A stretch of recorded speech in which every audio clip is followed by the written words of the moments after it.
dan juga kepada seluruh pengikut beliau yang senantiasa istiqomah menjalankan sunnah-sunnah beliau hingga hari akhir. Ya, Alhamdulillah, terima kasih kepada segenap ustadz dan ustadzah, ya, panitia dari Sekolah Tahfidz Anak Negeri dan juga penyelenggara atau sebagai penyelenggara yang menyelenggarakan kegiatan di malam hari ini. Kami ucapkan terima kasih. Semoga Allah membalasnya dengan kebaikan-kebaikan yang banyak. Dan juga kita ucapkan terima kasih kepada ayah bunda yang sudah meluangkan waktunya hadir pada malam hari ini. Semoga Allah limpahkan keberkahan kepada kita semua. Jazakumullahu khairan, barakallahu fikum. Sebelum kita mulai, kita uh, minta izin. Ini sudah dijadikan co-host, alhamdulillah. Iya, insya Allah pada malam hari ini, ayah dan bunda, kita akan sama-sama belajar sebagaimana yang disampaikan oleh Ustadz Robi tadi, bahwa penting juga bagi kita untuk memahami kondisi remaja. Karena remaja ini memang ada di fase peralihan ya, di peralihan antara anak-anak dengan orang dewasa. Ya, tentu saja kalau kita melihat dalam literatur Islam, kita nggak mengenal istilah remaja. Ya, anak-anak itu kalau sudah balik ya, eh, balighun ya, mereka sudah balik itu ya, mereka akilun ya, sudah berakal gitu ya, akalnya sudah bagus gitu ya. Dan ini menunjukkan kalau mereka sudah dewasa. Ya, pemuda ini ya orang dewasa. Ya, maka dalam Islam tidak ada istilah remaja, tapi adanya ya pemuda atau orang dewasa. Nah, sehingga kadang disebut dengan murahik ya, yafi ya dan sebagainya. Nah, sementara dalam ilmu umum ada istilah apa namanya remaja atau dalam bidang kesehatan menggunakan istilah remaja, teenage ya, teenager ya ataupun yang semisalnya. Nah, remaja ini sebenarnya adalah istilah dalam teori tumbuh kembang untuk memberikan label bahwa ini adalah fase peralihan dari anak-anak menuju orang dewasa. Ya, mereka ketika sudah pubertas, tentu mereka sudah seperti orang dewasa. Remaja ini sudah bisa digolongkan seperti orang dewasa, hanya saja mereka belum sempurna. Mereka butuh bantuan, mereka butuh panduan, bimbingan untuk menjadi orang dewasa yang sehat mentalnya. Nah, kok sehat mental Kak Yogi? Memangnya orang nggak sehat mental tuh kayak gimana? Ya, definisi sehat mental itu ada tiga. Yang pertama, seseorang itu dia mampu mengelola emosinya, mengelola apa namanya dirinya, dorongan dirinya, mengelola emosinya. Nah, itu yang pertama. Yang kedua, kesehatan mental itu adalah orang yang mampu beradaptasi di lingkungannya, dengan teman-teman, dengan sosialnya, ya, dengan masalah yang ada. Nah, dia bisa menyesuaikan diri dengan baik. Maka kalau ada orang yang nggak bisa menyesuaikan diri, dia masuk sebuah desa, ya tinggal di sana, lalu bermasalah di sana, ya dia nggak sehat mental, gitu ya. Nah, sakit, berarti yang ada yang nggak beres. Bisa jadi ada gangguan mental atau neurosis ya istilahnya dalam psikologi. Gangguan mental ini bukan berarti dia sakit jiwa ya. Karena kalau sakit jiwa nanti setelah gangguan mental itu kalau dibiarkan jadi sakit jiwa, psikosis ya. Nah, itu istilahnya. Nah, sehingga seseorang itu kalau dia tidak sehat mentalnya, punya gangguan mental, ya tadi salah satunya nggak bisa beradaptasi. Contohnya anak kita SMP masuk sekolah, kok dia nggak punya teman, ya itu bukan normal, nggak punya teman itu dia berarti nggak sehat mentalnya, ya atau gangguan mental istilahnya. Nah, dia nggak mampu berteman dengan baik, nggak bisa beradaptasi. Nah, normalnya manusia bisa. Gitu ya. Nah ini seringkali kita melakukan pembenaran. Oh anak saya kan introvert, wajar kalau begitu. Padahal nggak wajar. Ya, nggak boleh kita melabeli remaja kita kok introvert, ekstrovert kan belum saatnya. Nah kita terlalu dini. Orang Indonesia itu terlalu ikut-ikutan, tukang ikut-ikutan, terlalu dini melabeli anak-anaknya dengan istilah-istilah kepribadian. Ada sebagian orang tua malah melabeli anaknya dengan istilah kepribadian melankolis. Oh anakku tuh memang melankolis, wajar nggak punya teman. Tahu dari mana melankolis? Ya, itu melankolis itu istilah yang disebutkan oleh siapa? Kita kok pakai-pakai istilah itu gitu ya. Melankolis itu pertama kali disebutkan kalau tidak salah ya, kalau kami masih samar-samar, itu karena teorinya sudah usang sekali, melankolis, sanguinis, plekmatis ya, koleris itu disebutkan oleh pertama kali oleh Aristoteles. Itu sebelum masa ilmu pengetahuan berkembang ya. Hmm. Dan istilah itu kan dilabeli ke orang-orang karena warna cairan empedu. Bayangkan, cairan empedu ya, kemudian melabeli orang. Nah, ya walaupun kemudian dikembangkan oleh Hans Eysenck ya, salah satu pakar teori kepribadian dalam ilmu psikologi. Tapi beliau mengembangkan secara teoritis, kemudian tidak serta-merta menggunakan istilah itu gitu ya. Nah, tapi orang Indonesia kan ikut-ikutannya senang gitu ya. Ini melankolis nih, orangnya sensitif, orangnya pemalu, orangnya nggak suka berteman, ya sukanya menyendiri, ini melankolis.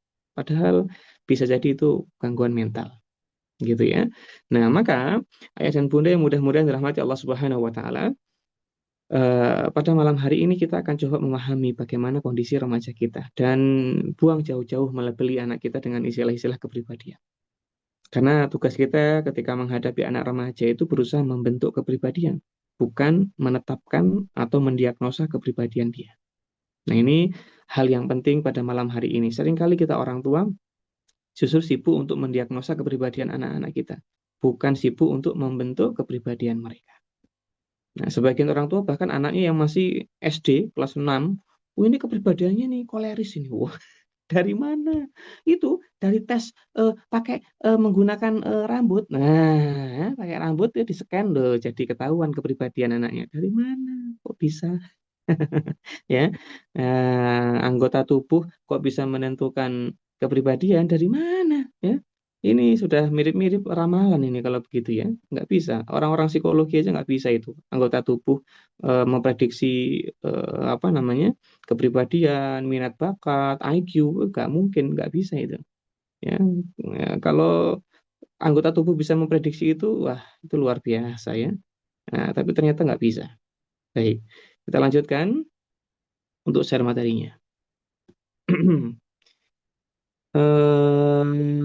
Itu tadi sebagai mukadimah pembukaan bahwa ya remaja kita tuh unik sehingga kita harus sibuk untuk mengembangkan kemampuan mereka, bukan justru sibuk untuk memberikan label atau mendiagnosa mereka. Sebentar.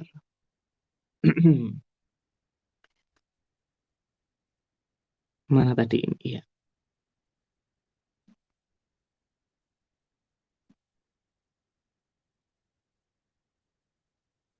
Baik, ayah dan bunda yang mudah-mudahan dirahmati Allah Subhanahu wa taala. Mari luruskan niat kita. Semoga Allah mudahkan kita mendapatkan kebaikan pada malam hari ini dan semoga Allah mudahkan untuk mengamalkannya. Allahumma alimna ma yanfa'una wanfa'na bima 'allamtana wazidna ilma. Baik, malam hari ini kita pelan-pelan, tidak usah terburu-buru karena dunia remaja itu luas dan rumit kalau dalam teori perkembangan.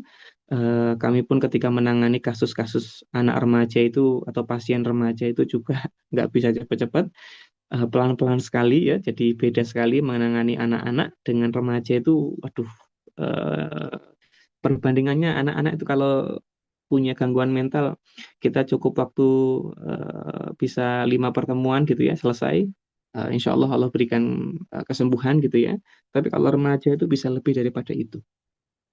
Nah, ini gambarannya. Sehingga memang remaja itu nggak bisa buru-buru, jadi kita pelan-pelan untuk memahami mereka. Sesuai dengan namanya ya, rem aja gitu ya. Direm aja, jangan gas aja.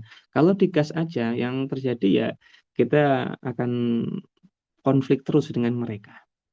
Tapi kalau kita rem aja, maka ini akan membuat kita lebih tenang, remaja juga sama tenang ya, dan anak-anak kita tentu lebih tenang dengan kita. Nah, kita akan pahami dari hal yang mendasar, bagaimana emosi mereka itu terbentuk. Jadi kalau tadi Ustadz Robi mengatakan, ya begitulah Kak Yogi, emosi mereka itu menggebu-gebu, ya, marah meledak-ledak gitu ya, ya itu betul. Emosi remaja itu menunjukkan peningkatan kualitas emosi mereka. Karena di fase ini ada yang namanya fase perkembangan psikososial remaja, di mana fase ini adalah fase krusial mereka untuk mengembangkan jati diri mereka. Nah, maka di fase ini mereka mencoba berbagai kepribadian. dan mencoba berbagai peran untuk menemukan jati dirinya yang sebenarnya. Aku tuh apa? Nanti kita akan bahas. Tolong diingatkan. Kalau Kak Yuki lupa, tolong Ayah Bunda ingatkan bagaimana kita menemukan jati diri remaja. Karena Kak Yuki suka ngalor gitu, jadi lupa gitu ya. Nah, jati diri remaja. Ini penting. Nah, sehingga di usia remaja, anak-anak kita itu berusaha mengembangkan kepribadian karena belum tegak secara pasti kepribadiannya. Belum. Kayak Ki, kepribadian itu apa? Kepribadian itu adalah watak atau karakter atau dalam Islam dikenal dengan akhlak yang kemudian tercermin dalam adab seseorang. Nah, kepribadian ini dibentuk dari pengalaman manusia. Sehingga kepribadian itu adalah hal yang sebenarnya sangat mudah berubah. Maksudnya di usia anak-anak sangat mudah berubah.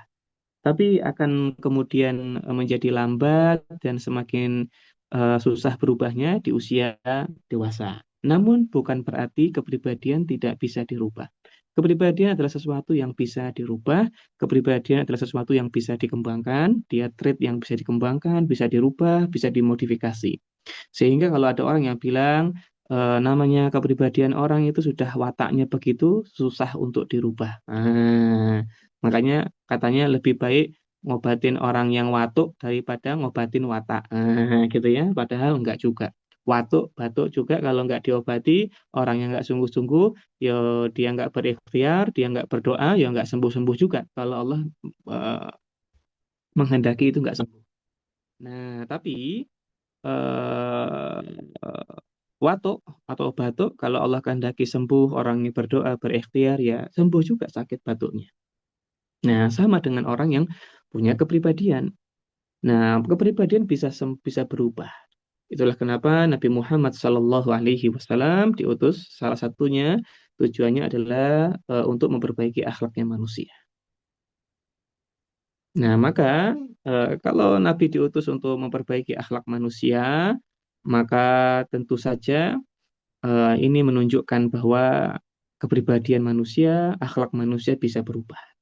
Tapi kalau kita mengikuti perkataan orang-orang yang katanya watak atau kepribadian nggak bisa dirubah, berarti untuk apa Nabi Muhammad SAW diutus?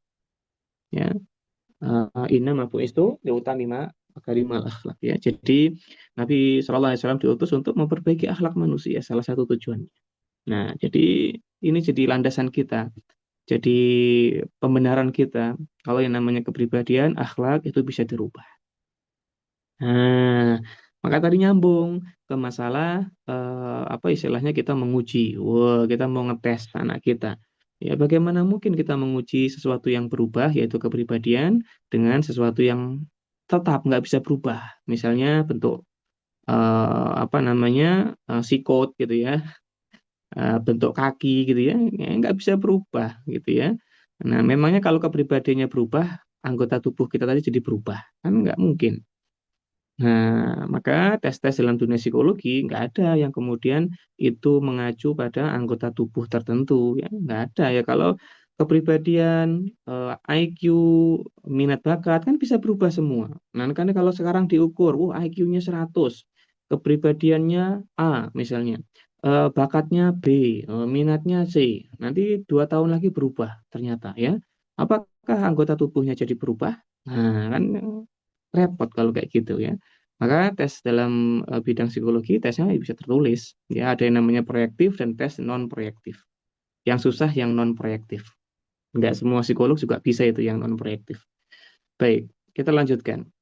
Sehingga ayah dan bunda di usia ini adalah usia remaja maksudnya, yaitu usia di mana kita mengembangkan kepribadian mereka. Sudah, jangan terlalu sibuk, ini kepribadiannya apa ya, karakternya apa, sudah. Kita tinggal lihat saja apa yang kurang, apa yang tidak bagus, kita perbaiki. Nah, begitu ya. Jadi, kalau ada orang yang sudah dewasa kok, aku tuh wis wataknya kayak gini, wah, nggak bisa berubah, ya itu emang males orangnya aja, nggak mau berubah ya. Nah, termasuk, mohon maaf, kalau ada yang tersinggung, ya kami mohon maaf. Termasuk kita yang selama ini seringkali mengkampanyekan istilah inner child. Inner child ya. Kenapa kok ibu marah-marah sama anaknya kayak gitu? Lah ini inner child loh. Dulu aku kayak gitu. Aku punya trauma yang nggak selesai sama orang tua aku dulu. Wah, ya. Kenapa Bapak sebagai suami kok keras sama istri, ya, nggak mau baik sama anak? Lah, aku punya inner child kok. Dulu aku tuh nggak dapat perhatian, nggak dihargai, bapak ibuku tuh suka mukul, ya, trauma. Wah, ya. Iya, betul. Kita tentu tidak menganggap remeh pengalaman berat di masa lalu yang bapak ibu pernah lalui. Tapi itu bukan excuse, itu bukan alasan dari buruknya perilaku kita hari ini. Soalnya istilah inner child itu di Inggris itu malah dijadikan excuse, jadi alasan. Di Inggris ya, bukan di Indonesia ya. Kalau di Indonesia ya nggak tahu ya, nggak mau ngarani Kak Yogi ya. Nah, di Inggris itu isu inner child itu justru dijadikan alasan buat orang-orang tidak mau merubah kepribadiannya. Ya menganggap ya ini saya gitu ya. Saya nyaman di sini. Wah, saya kayak gini ya karena dulu orang tua aku begini, jadi dapat alasan, jadi dapat pembenaran. Padahal itu salah. Makanya dia nyaman pada kondisi yang tidak baik. Nah, maka kalau kita mau keluar dari inner child ya, ya tentu tidak menjadikan inner child sebagai alasan terus-menerus. Tapi kita bisa memperbaiki kepribadian kita saat ini juga. Nah, itu yang jadi masalah. Kadang orang itu kalau punya inner child justru malah ikut pelatihan yang isinya cuma nangis-nangis, habis nangis-nangis selesai. Dikiranya habis nangis-nangis langsung berubah kepribadiannya. Ya enggak mungkin. Inner child itu adalah masalah kepribadian yang buruk. Makanya biasanya orang-orang yang punya inner child itu gangguannya gangguan kepribadian. Ya, karena dalam psikologi itu ada gangguan kepribadian, ada gangguan suasana hati dan perasaan, ada gangguan apa namanya somatoform dan yang lainnya ya. Itu divisinya. Nanti dari divisi itu nanti diurai lagi di breakdown ada jenis-jenis gangguannya. Nah, ada divisi gangguan kepribadian. Nanti ada kepribadian NPD ya, yang kita sering dengar ya. Ada gangguan kepribadian anankastik, ada gangguan kepribadian apa namanya? eh, antisosial ya, ada gangguan kepribadian dan banyak jenisnya ya. Ada gangguan kepribadian ganda dan sebagainya. Nah, biasanya orang-orang dengan inner child itu masalahnya di gangguan kepribadian memang. Rata-rata, meskipun ada juga yang ke gangguan somatoform ya, psikosomatis dan sebagainya. Nah, sakit perut, pusing gitu ya, mudah stres gitu ya. Nah, tapi intinya itu dia Bapak Ibu, Ayah Bunda. Sehingga jangan lagi membatasi diri kita dengan fixed mindset ya. Fixed mindset itu membatasi diri kita. Kalau kita tuh dulu punya trauma masa kecil, maka sekarang kita akan begitu terus. Tidak. Harusnya kita growth mindset. Kita tetap bisa berubah, memperbaiki itu semua. Dan itu tergantung kita seberapa keras usahanya untuk berubah. Jangan berlindung di balik kata inner child terus. Nah, itu motivasi untuk kita. Ya, kita semua punya pengalaman yang hampir sama kok. Generasi X, generasi Y, itu pola pendidikannya memang keras kayak gitu, kurang menghargai. Hampir sama sebenarnya. Kita semua itu, X dan Y itu. Ya, karena kita yang X dididik oleh generasi boomers, ya. Yang Y banyak juga oleh boomers dan sebagian oleh X. Jadi hampir-hampir sama. Jadi nggak usah merasa diri yang paling berat. Kita hampir-hampir sama. Nah, maka ini motivasi, jangan nyaman di zona yang buruk tersebut. Harus keluar. Insya Allah, Allah mudahkan. Banyak beberapa pasien ya, survivor inner child yang memang selesai dengan masalahnya. Nah, kayak gitu berarti terapi yang kemudian nangis-nangis bareng itu nggak bagus? Ya, untuk hiburan bagus. Tapi untuk kesembuhan itu tidak efektif. Nah, kita lanjutkan. Maka ayah dan bunda yang mudah-mudahan dirahmati Allah Subhanahu wa taala.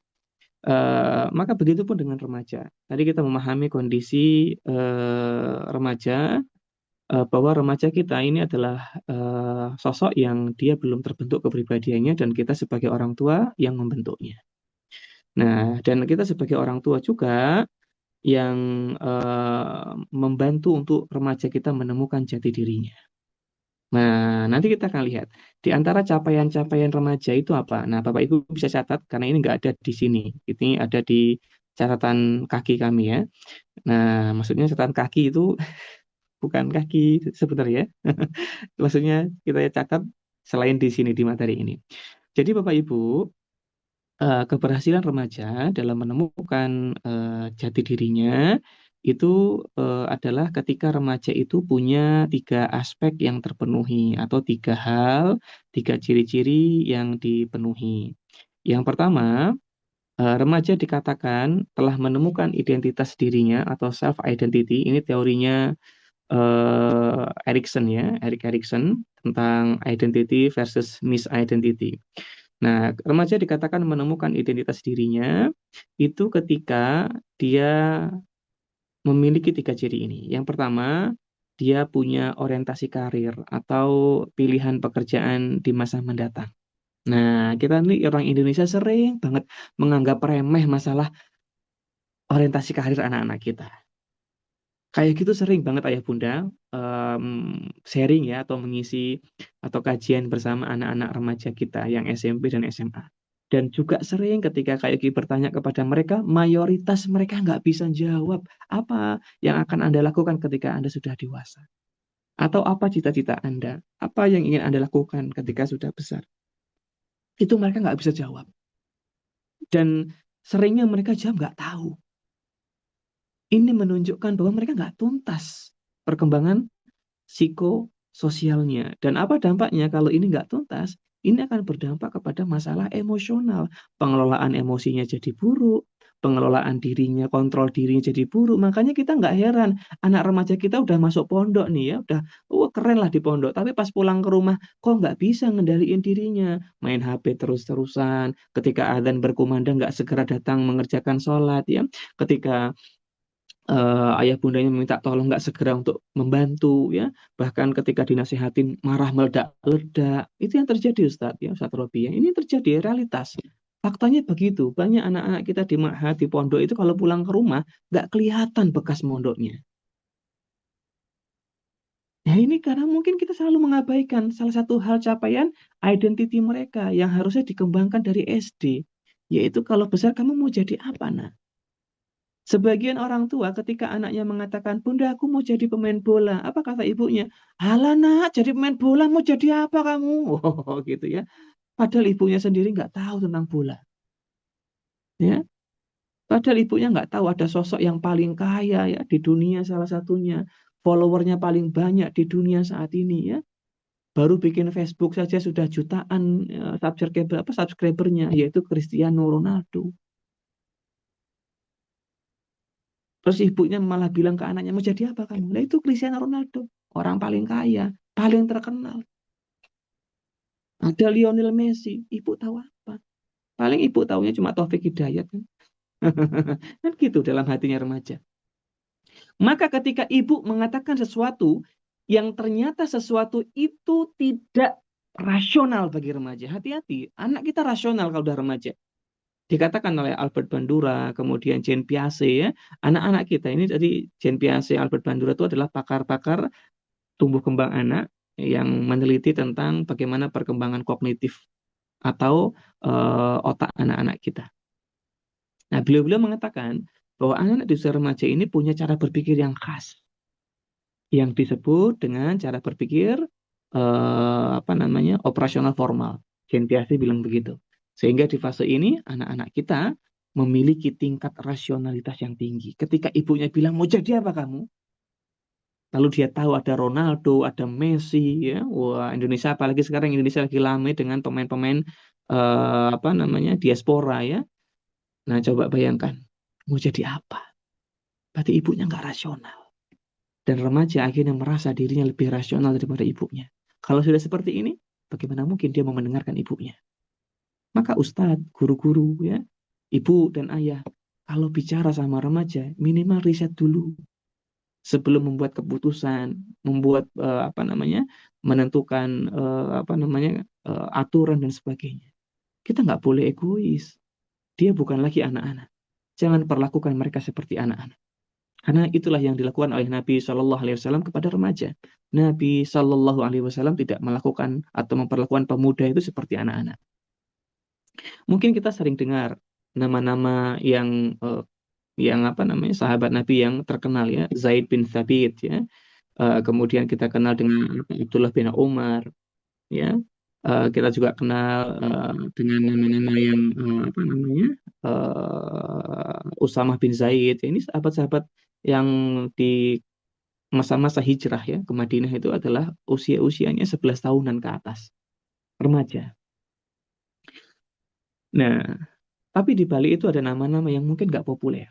Misalnya ada Rafi' bin Khadij, ada Samurah bin Jundub, ya. Nah, ini adalah tokoh-tokoh pemuda di masa-masa awal-awal hijrah, yang mana mereka itu memiliki semangat yang tinggi untuk mengikuti perang, ya. Di perang Badar, mereka pengen ikut, tapi Nabi melarang mereka karena masih kecil, belum cukup umur. Ya, pada umumnya seseorang diperbolehkan ikut jihad ya atau perang itu di usia 15 tahun ke atas. Tapi mereka belum, ya. 11 tahun usianya Zaid bin Thabit kurang lebih ketika tahun pertama hijrah.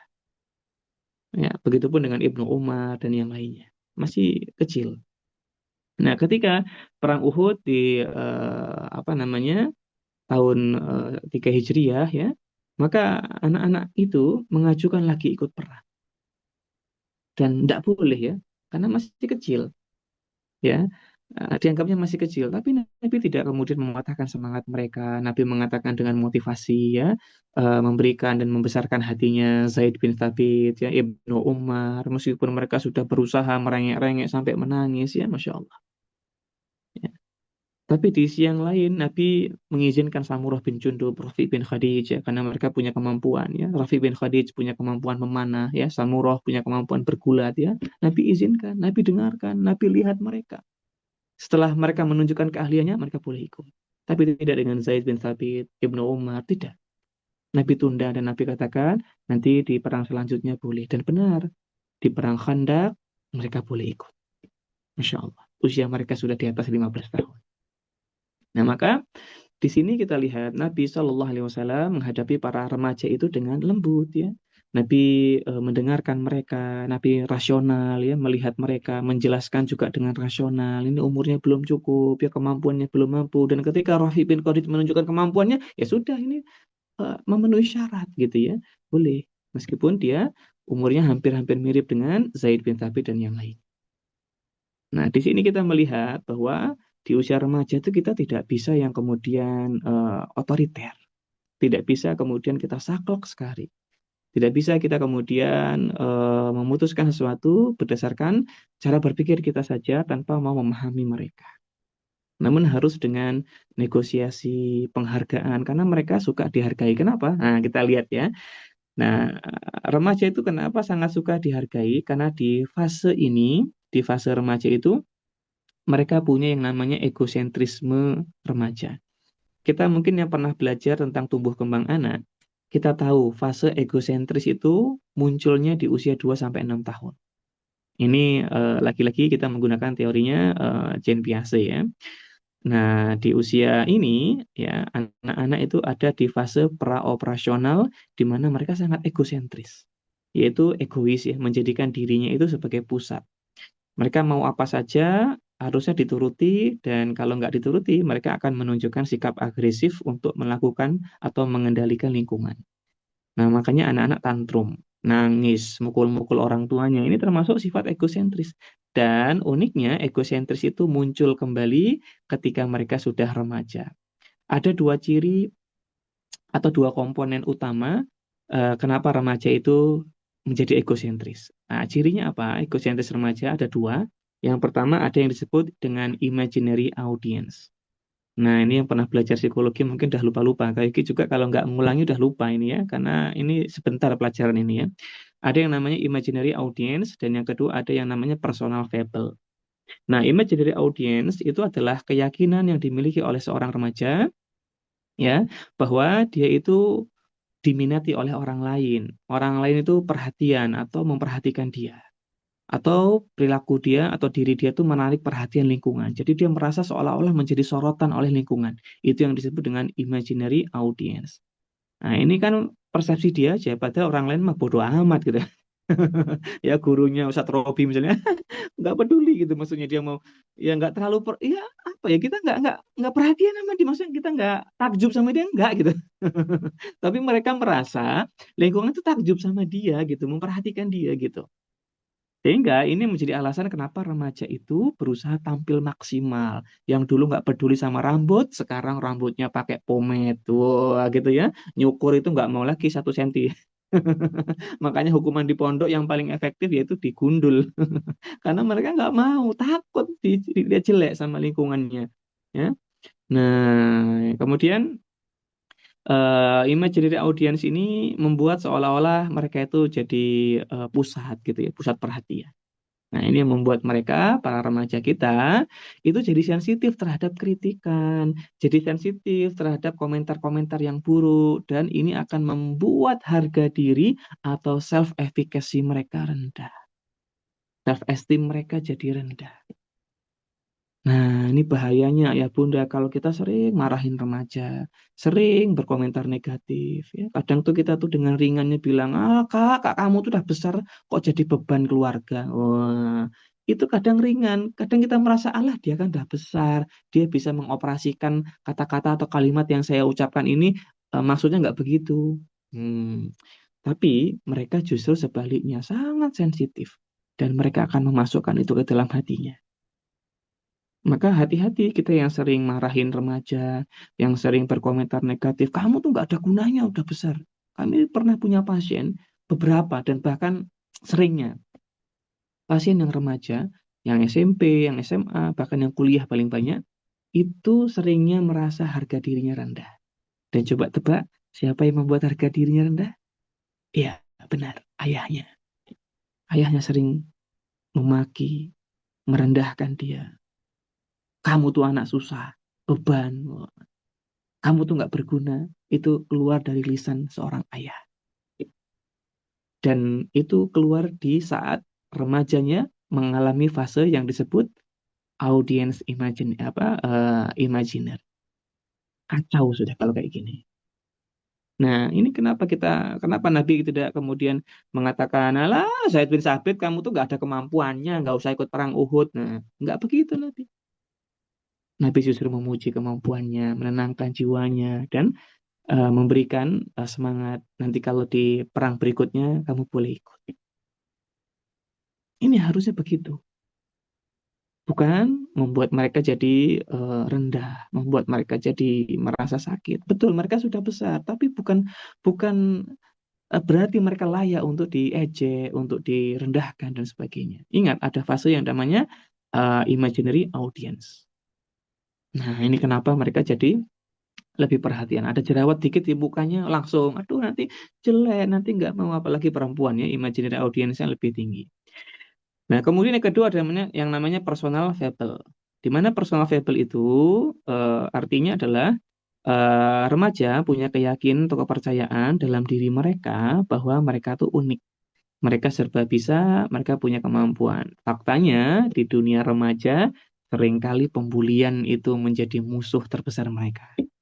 Ketika mereka mengalami personal fable, mereka sangat pede sama dirinya. Temennya bilang, alah kamu tuh cupu, alah kamu tuh nggak bisa. Belum lagi gurunya di sekolah ya, mengkritisi, belum lagi orang tuanya. Ya sudah, akhirnya runtuh semua harga dirinya. Nah itulah kenapa remaja jadi menarik diri, nggak mau berteman, nggak mau bergaul. Bukan introvert, gangguan mental. Nah ini yang terjadi. Nah, maka ayah dan bunda yang mudah-mudahan dirahmati Allah Subhanahu wa taala, tugas perkembangan remaja di sini adalah identitas. Nah, maka identitas itu hal yang penting sehingga ciri identitas yang terpenuhi itu adalah ketika anak-anak kita, para remaja itu mampu menentukan karir tadi yang pertama ya. Yang kedua, mereka mempunyai nilai-nilai yang diyakini. Itu indikator ketika identitinya terbentuk. Yang pertama karir. Nah, yang karir ini butuh harga diri. Maka harga diri tadi dibentuk dengan meningkatkan atau mengajari remaja bagaimana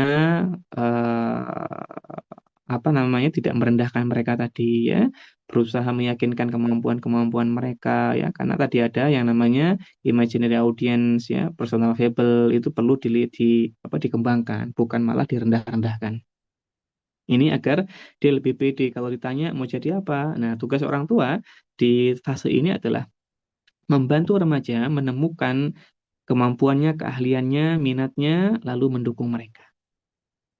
Nah, Kak Yuki, tapi kalau ada remaja kok masih pengen main bola gimana? Ya, Untuk sementara enggak apa-apa. Kita dukung dulu saja. Nah, kan nanti lama-lama ketika kita bantu dia, dia akan mengidentifikasi dirinya sendiri. Ternyata dia nggak cocok pemain bola. Kenapa? Bangunnya sering siang, ya, latihannya nggak kuat, ya. Nah, akhirnya sadar dia nggak seperti Ronaldo. Akhirnya di situ nanti dia akan memutuskan, ya udah Bunda, kayaknya aku mau jadi teknik sipil aja. Gitu nanti, Masya Allah ya. Jadi sabar. Jangan langsung memutus harapan mereka di awal. Justru tugas kita adalah membantu mereka mengembangkan harapan-harapan itu. Yang kedua, adaptasi nilai. Dia bisa mengadaptasi nilai-nilai, baik itu nilai agama ataupun nilai masyarakat. Maka penting pendidikan agama. Makanya memasukkan anak di pondok, ya, atau nggak harus di pondok, tapi datangkan guru ngaji atau masukkan sekolah yang nilai Islamnya tinggi, itu bagus. Yang jadi masalah kan di Indonesia itu adalah sekolah-sekolah umum SMP, pendidikan agamanya cuma seminggu sekali. Bagaimana mereka mau memegang erat yang namanya nilai dan keyakinan? Berat. Padahal ini teorinya begitu. Teorinya dari barat lagi. Ya, Masya Allah ya. Jadi kita orang Islam harus peduli nih dengan pendidikan agama anak-anak kita. Ternyata ini yang membentuk identiti mereka. Dan yang ketiga adalah ini menarik ini, tapi kita jarang perhatian. Yang ketiga, identiti itu terbentuk ketika remaja kita itu bisa mengembangkan identitas seksualnya dengan memuaskan. Identitas seksual. Ini yang sering dianggap tabu di Indonesia. Ini yang sering dihindari. Obrolan-obrolan semisal ini sering dihindari sama orang tua. Karena orang tua merasa tabu, merasa nggak pantas ngomongin ini, atau orang tua merasa nggak berkapasitas untuk ngomongin ini. Sehingga orang tua lebih shortcut jalan pintas. Seringnya apa? Halah, udah, jangan ngomongin lawan jenis. Nggak boleh, pacaran itu haram. Wow. Langsung diputus. Sama Ustadz di pondok juga gitu. Nggak ada bedanya. Padahal mereka butuh banget pengembangan identitas seksual. Betul, pacaran itu haram. Betul, kita nggak boleh pacaran, pegangan tangan, dan sebagainya. Ini nggak boleh, bener. Kayak gitu setuju. Dan bahkan kalau ada remaja yang begitu, dihukum aja nggak apa-apa. Tapi yang jadi masalah di sini adalah orang-orang Indonesia itu tidak terbuka untuk masalah seksual atau identitas seksual. Buktinya apa? Dulu ketika kami belajar psikometri, nah ini psikometri itu adalah pengembangan alat ukur psikologi. Orang-orang Barat itu, orang Amerika, orang Jerman gitu ya, yang memang psikologi atau psikometrinya bagus-bagus gitu ya, mereka itu heran sama orang Indonesia. Sampai-sampai mereka bilang gini, orang Indonesia itu punya hasrat seksual nggak sih gitu? Kenapa? Karena ketika mengerjakan tes-tes psikologi gitu ya, yang sifatnya adalah tes non proyektif, yang kita sering ngisi itu loh, ngisi di apa, di lembar apakah saya orang yang pemarah gitu ya atau tidak gitu kan. Nah, ketika masuk ke bab mengisi yang namanya orientasi seksual, orang Indonesia itu jadi normatif. Contohnya gini, apakah saya tertarik dengan lawan jenis gitu ya? Nanti kalau saya bilang tertarik, saya dibilang nafsuan. Kalau saya nggak tertarik, dibilang homo. Ya sudahlah, saya tengah-tengah aja. Akhirnya ya sedang-sedang. Apakah saya suka berhubungan seksual? Nah, padahal kan suka gitu loh. Tapi karena normatif tadi, eh, kadang-kadang. Nah, kan gitu akhirnya orang Indonesia itu. Akhirnya orang Indonesia kadang dicap sama orang-orang barat itu ini nggak punya hasrat seksual dan identitas seksual orang Indonesia itu kabur, ya. Nah, karena memang kita nggak terbiasa. Padahal pendidikan seksual ini bagian dari matangnya identitas seorang remaja. Hari ini kita lagi diganyang sama masalah LGBT. Di antaranya karena memang identitas seksual kita nggak bagus gitu ya. Loh, di luar negeri berarti lebih nggak bagus bagi Kak Yogi ya. Padahal mereka tadi katanya eh, strike gitu ya. Masalah ini sangat sangat peduli gitu. Iya, masalahnya di luar negeri itu nggak ada nilai-nilai yang diyakini secara mutlak tadi. Keyakinan yang awal nomor dua itu nggak kuat ini berkaitan masalah gender ini. Sehingga pendidikan identitas seksualnya itu adalah ya kamu boleh homo tuh boleh, lesbian tuh boleh. Jadi dari kecil udah begitu. Nah, makanya ketika besar ya sudah, itu dianggap normal. Nah, jadi mereka pede kan, buktinya apa? Mereka pede kan untuk mengkampanyekan itu. Ya, di mana-mana mereka pede. Ya, ini identitas seksual itu hal yang penting untuk diedukasi. Dan Indonesia, alhamdulillah masih menggunakan dua gender edukasinya. Bagus. Nah, maka anak-anak kita harusnya diarahkan ke hal ini. Nah, kalau orang luar negeri itu, bunda-bunda, aku tuh suka loh dengan sesama jenis. Oh, bagus ya, keren kamu, nggak apa-apa namanya hidup begitu. Yang penting jadi orang yang baik ya. Kalau di Indonesia kan nggak, bunda-bunda aku cerita sama apa, aku suka sama lawan jenis. Jangan, nah, ini kerennya Indonesia gitu. Nah, cuma ketika anak-anak kita itu udah di fase ini, ajarkan mereka yang namanya peran gender. Laki-laki itu kayak gimana sih? Perempuan tuh kayak gimana? Maka bapak ibu harus hadir di sini. Nah, oh laki-laki aku kalau harus kayak bapak. Makanya banyak remaja di Indonesia sebenarnya kehilangan peran figur bapak, baik yang laki-laki maupun perempuan, sehingga kekosongan ini dimanfaatkan untuk penyimpangan-penyimpangan orientasi seksual. Nah, jadi remaja perlu loh, dia itu mendapatkan dukungan bahwa menyukai lawan jenis itu benar, menyukai lawan jenis itu boleh, punya apa namanya hasrat ya, punya dorongan seksual kepada lawan jenis itu bagus. Ya, cuma nanti diajari bagaimana mengendalikan. Ini banyak anak itu justru lebih nyaman cerita masalah dia suka sama temennya itu ke orang lain daripada ke orang tuanya sendiri. Nah, ini harusnya dibalik. Harusnya anak lebih nyaman cerita ke orang tuanya sendiri dibandingkan ke orang lain. Kayak gitu sering jadi tempat cerita para remaja untuk menceritakan siapa yang mereka sukai di kelas. Ya, dan mereka sering bilang gini, tapi jangan bilang-bilang ayah bunda ya. Ya, Masya Allah. Ya, mulai sekarang ayo, ayah bunda ini adalah bagian penting dari perkembangan identitas anak-anak kita. Masya Allah ya, Barakallahu fikum. Jadi kita yang kemudian mengawali. Dulu ayah tuh waktu seusia kamu nak, cerita aja kita juga dulu merasakan hal yang sama. Nah, tapi bukan menceritakan hal-hal yang negatif, kemudian jadi kebanggaannya. Bapak tuh pacarnya banyak loh, 10. Ini nggak boleh. Kalau yang kayak gini ya. Baik. Nah, maka ayah dan bunda yang mudah-mudahan dirahmati Allah Subhanahu wa taala, peran orang tua sangat penting sekali di masa remaja. Sehingga ada dua hal yang harus dimiliki oleh para pendidik remaja ketika menghadapi anak-anak di usia ini. Yang pertama ada parental responsiveness dan yang kedua ada parental demandingness. Ya, apa ini? Nah, ketika kita berbicara tentang parental responsiveness, ini merujuk pada sejauh mana orang tua menanggapi kebutuhan-kebutuhan remaja, termasuk seksual tadi kebutuhan remaja, tapi seringnya kan ditolak kalau di Indonesia, dianggap tabu. Ya, maka ketika kita menghadapi kebutuhan-kebutuhan remaja, sikap kita tuh menerima dan mendukung. Ya, ya tentunya apalagi jika hal itu hal yang baik. Ketika Nabi Shallallahu Alaihi Wasallam melihat para anak-anak remaja tadi pengen ikut perang Uhud, Nabi senang sekali. Dalam riwayat itu, ya guru-guru kita juga menceritakan ketika membahas tentang kisah ini, Nabi itu menunjukkan sikap yang gembira, mendukung. Tapi untuk saat ini belum. Nah, ketika kita menghadapi anak-anak kita yang kemudian, Bunda, ada temanku di sekolah yang cantik, aku suka. Kita tunjukkan kegembiraan. Senang kita.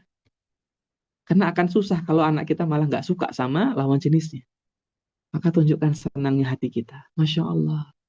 Barakallahu fiik ya. Karena normal. Ini menunjukkan fase normal. Ini menunjukkan identitas seksualnya gitu loh. Kenapa kita harus sedih? Kenapa harus marah? Di Indonesia seringnya marah. Loh, ini anak normal, anak sehat kok dimarah gitu loh. Kan aneh. Harusnya senang. Masya Allah. Menunjukkan dukungan. Keren. Barakallahu fiik ya. Tapi nak, belum sekarang. Kan gitu. Sama ketika tadi para sahabat muda ingin mengajukan untuk ikut jihad. Nah, jadi ini hal yang baik, sama-sama hal yang baik. Ya, ketika anak kita suka dengan lawan jenisnya. Tapi nanti kita ajari mereka untuk jangan sekarang. Untuk pacarannya ya. Nanti pacarannya kalau sudah menikah kan gitu. Nah, termasuk cita-citanya. Bunda, aku pengen jadi pemain voli. Wah, Masya Allah, pemain voli itu sehat-sehat, nah, ya.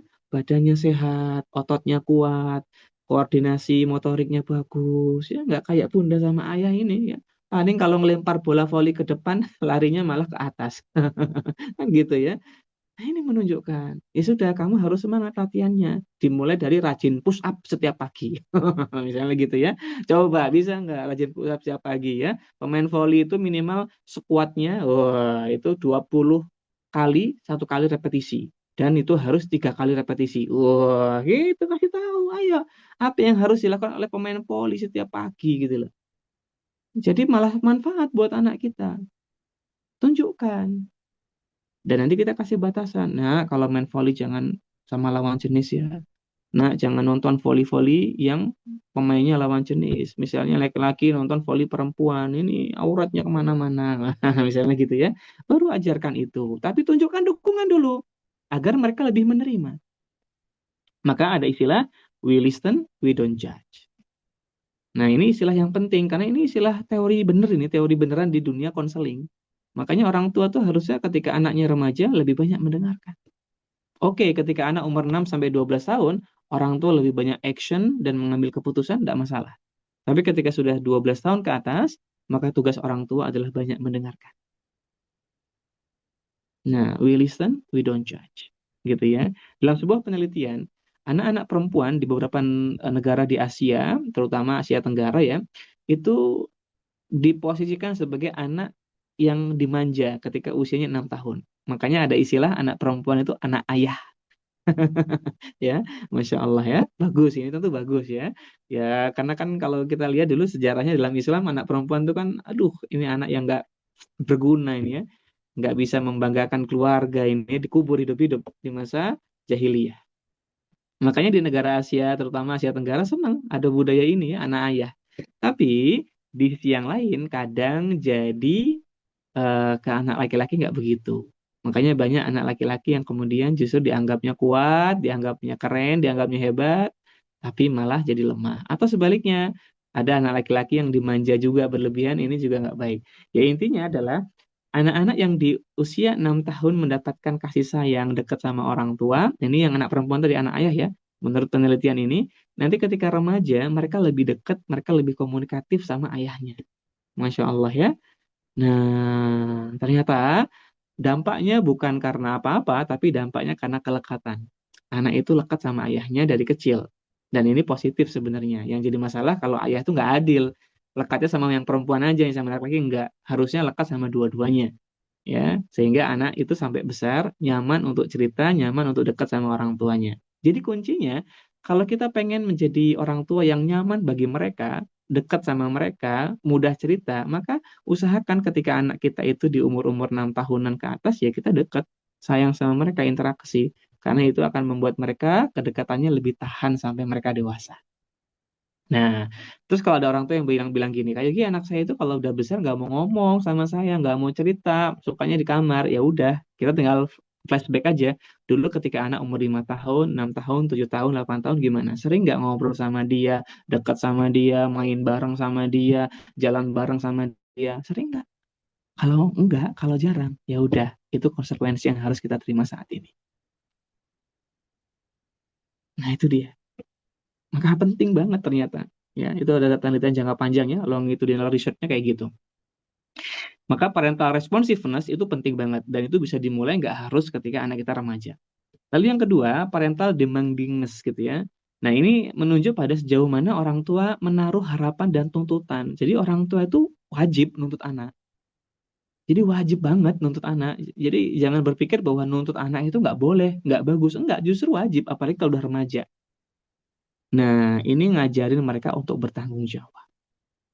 Maka aturan, disiplin, ini adalah cara kita mengaplikasikan parental demandingness ke anak kita. Nah, maka kalau sama remaja nggak lembek juga. Bukan berarti jadi sahabat itu lembek, enggak. Jadi sahabat remaja itu, ya yang penting responsif. Karena orang lebih suka responsif. Nah, untuk aturan, justru sebaliknya, remaja suka banget sama aturan yang konsisten. Mereka justru nggak suka kalau aturannya nggak konsisten. Contohnya, ke kakak itu aturannya keras banget, ke adik lembek. Nah, itu dia nggak suka. Nih, atau orang tua hari ini A, besok B, itu nggak suka. Pondok pesantren sekolah juga sama. Remaja lebih suka kalau aturan itu baku, keras gitu. Maksud keras dalam arti bukan keras gimana-gimana ya, maksudnya konsisten gitu ya, tegas banget gitu. Nah, makanya nggak heran kemarin ada program anak-anak yang nakal di Jawa Barat itu oleh KDB ya, Kevin De Bruyne, bukan ya KDM ya. Anak-anak masuk barak militer gitu ya. Waduh, keren banget ya. Nah, ya itu bener, maksudnya bener, itu program yang nggak salah gitu. Kayak gitu termasuk yang mendukung loh. Mohon maaf kalau ya bunda ada yang nggak suka ya monggo. Tapi dari sudut pandang sisi pendidikan, pengasuhan anak itu benar. Namun itu jangka pendek, bukan jangka panjang. Jangka panjang tetap orang tuanya harus berubah untuk mendidik anaknya. Jadi jangan ngandelin Pak Dedi terus, kasihan Pak Dedinya. Kasihan militernya, bukan ngurusin anak kita doang gitu. Tapi jangka pendek bener banget. Kenapa? Untuk menumbuhkan yang namanya parental demandingness. Mereka belajar tentang yang namanya tuntutan, harapan, disiplin, tanggung jawab, itu penting banget. Di usia remaja mereka butuh. Yang jadi masalah di Indonesia, sejak tahun 2010, itu tidak banyak orang tua yang cukup tegas sama anak-anaknya. Terutama masalah gadget. Ini titik terlemah orang Indonesia ini masalah gadget sama anak-anaknya. Lembek banget. Nah, ini masalah sebenarnya ya. Maka mendidik remaja sebenarnya kuncinya ya ini. Dua hal ini ya. Selain tadi kita memahami fase ini fase identity, fase ini mereka mengembangkan jati diri, fase ini dia mengembangkan harga diri dan tadi udah kita lihat ya identitas itu akan terpenuhi kalau dia memenuhi 3 indikator. Nah, sudah kita bahas ya, insya Allah. Baru kita masuk ke yang kedini yang kedua. Parental responsiveness dan parental demandingness. Nah, kita pelan-pelan aja ya Bunda, nggak perlu buru-buru memahami remaja, nggak usah buru-buru ya. Jadi kita pelan-pelan. Maka, nah di sini parental responsiveness itu orang tua harus nunjukin, guru-guru juga harus nunjukin sikap hangat. Kita nggak boleh label negatif karena dia nakal terus kita labelin negatif, nggak boleh gitu. Jangan gitu. Kita pernah dengar kisahnya Anas bin Malik ya, khadimnya Rasulullah. Ya, Anas bin Malik itu lebih atau kurang lebih 10 tahun ya membantu Rasulullah. Beliau berkhidmat untuk membantu Nabi Shallallahu Alaihi Wasallam. Dan dalam sebuah hadis yang sahih beliau mengatakan selama berkhidmat kepada Rasulullah Shallallahu Alaihi Wasallam, ketika beliau melakukan kesalahan, ada kekurangan, ada hal yang kurang mampu dia lakukan dan sebagainya, Nabi nggak pernah sedikit pun sekalipun mencela dia. Allah ya. Nabi menunjukkan sikap yang hangat, menerima kalau dia salah, bukan melebeli, bukan mencela-cela. Maka responsiveness di sini menunjukkan bahwa kita tuh aware loh sama hal positif kamu. Kebaikan kamu tuh lebih banyak gitu. Kamu mungkin salah, tapi kebaikan kamu tuh banyak. Bisa jadi kita hari ini melihat remaja kita kok banyaknya negatifnya terus ya. Ya bisa jadi memang remaja kita emang nggak produktif. Tapi sangat mungkin juga alasan keduanya adalah karena kita nggak peka sama kebaikan mereka yang muncul selama ini. Sehingga ketika melihat remaja kita yang ada kesannya negatif terus. Nah ini kalau masalah cinta, kehangatan, dukungan tentu ayah bunda udah sering dengar ya. Nah, kemudian parental demandingness, orang tua tanpa menuntut banyak sekali terhadap perilaku remaja. Nah, jadi nggak salah loh kalau Bapak Ibu menuntut remajanya itu untuk sabar, tenang, jujur, rendah hati ya. Nah, terutama ini kalau kata apa namanya yang mengatakan teori ini, maka ayah bunda perlu menuntut remaja berkaitan dengan kontrol diri. Nah, jadi berkaitan dengan sikap sabar, menahan atau mengendalikan marah, ya, kemudian berkaitan dengan penggunaan gadget. Makanya masalah orang Indonesia itu banyaknya di masalah gadget kok. Remaja yang jadi berantakan itu di gadgetnya, karena gadget itu termasuk sistem kontrol. Yang berkaitan sistem kontrol, ayo orang tua masuk di situ. Ya pola makan, ya pola tidur, ya ini masuk di situ orang tua semua. Nah ini untuk remaja kita, Masya Allah. Barakallahu fikum.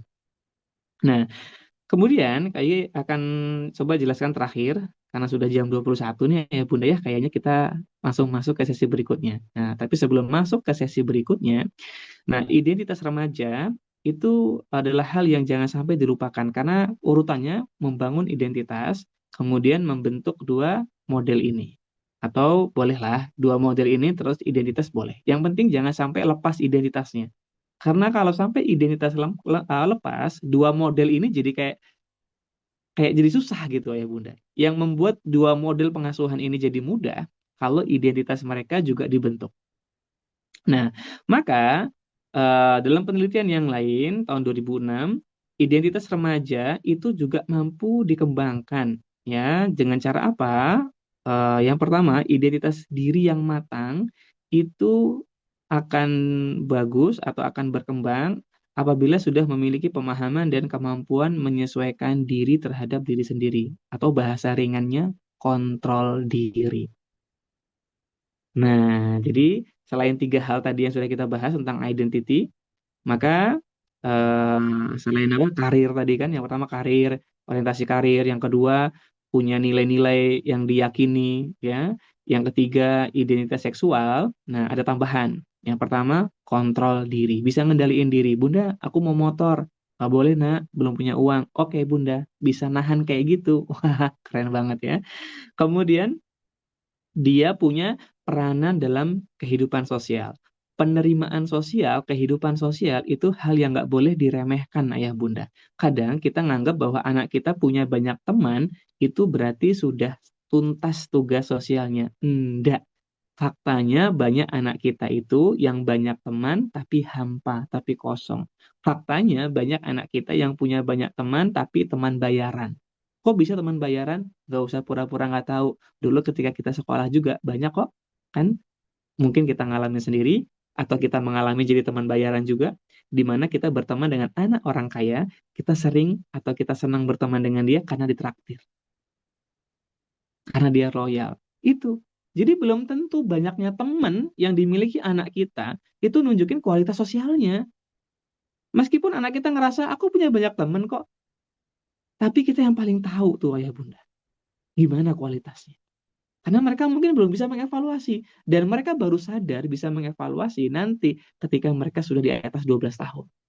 Baru tuh tahu rasanya. Ya Allah, ternyata itu mereka itu mengkhianati saya. Dan ini sering terjadi pada remaja perempuan. Itulah kenapa banyak insecurity berkembang pada anak remaja perempuan sehingga mengembangkan yang namanya mistrust. Mistrust atau rasa nggak percaya membuat dia jadi paranoid dan nggak percaya sama lingkungannya. Dan banyak kasus di pondok begini.